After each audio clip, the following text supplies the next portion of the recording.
എന്നാൽ ഹബീബുന എന്നൊക്കെയുള്ള പദപ്രയോഗങ്ങൾ പിൽക്കാലഘട്ടത്തിൽ പിഴച്ചുപോയ സൂഫികൾക്കിടയിലാണ് അത് പ്രചാരം നേടിയത്, അവരാണ് പ്രയോഗിച്ചത് എന്ന് പറഞ്ഞാൽ അതിൽ എന്താ തെറ്റ്?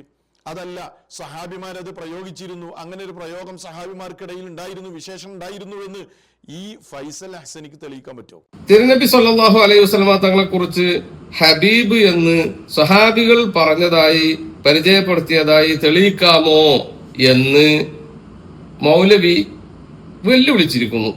എന്നാ പിന്നെ അതങ്ങ് പറഞ്ഞു കളയാം. ബഹുമാനപ്പെട്ട ആയിഷ ബീവി റളിയല്ലാഹു അൻഹ, അബൂ ഹുറൈറ റളിയല്ലാഹു അൻഹു, അതേപോലെ തന്നെ അബൂ ദർ റളിയല്ലാഹു അൻഹു, അംർ ഇബ്നു മഹ്ക് റളിയല്ലാഹു അൻഹു, സൽമാൻ റളിയല്ലാഹു അൻഹു, അതുപോലെ തന്നെ അബൂ ഹുറൈറ റളിയല്ലാഹു അൻഹു, യാസിർ റളിയല്ലാഹു അൻഹു, ഇങ്ങനെ ധാരാളം സ്വഹാബികൾ നബി സല്ലല്ലാഹു അലൈഹി വസല്ലം തങ്ങളെ ഹബീബി എന്ന് പരിചയപ്പെടുത്തിയിട്ടുണ്ട്. വേണമെങ്കിൽ കുറച്ച് റെഫറൻസ് പറഞ്ഞു തരാം.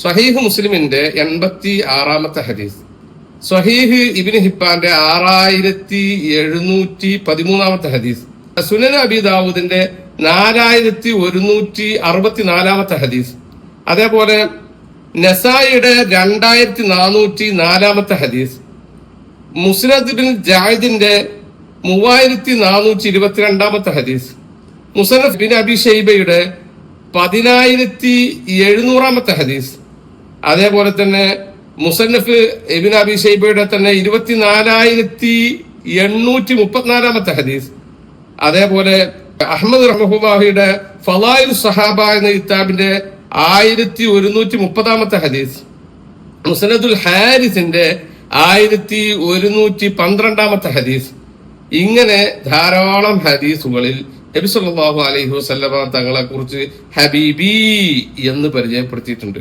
പിന്നെ മൗലവിമാർക്ക് ഒരു കാര്യം കേൾക്കണോ, ഈ സ്വഹാബികള് നബി സല്ലല്ലാഹു അലൈഹി വസല്ലമ തങ്ങളെ കുറിച്ച് ഹബീബി എന്ന് പരിചയപ്പെടുത്തിയിട്ടില്ലെങ്കിലും അങ്ങനെ പറയുന്നത് തെറ്റാണ് എന്ന് നമുക്ക് അഭിപ്രായമില്ല.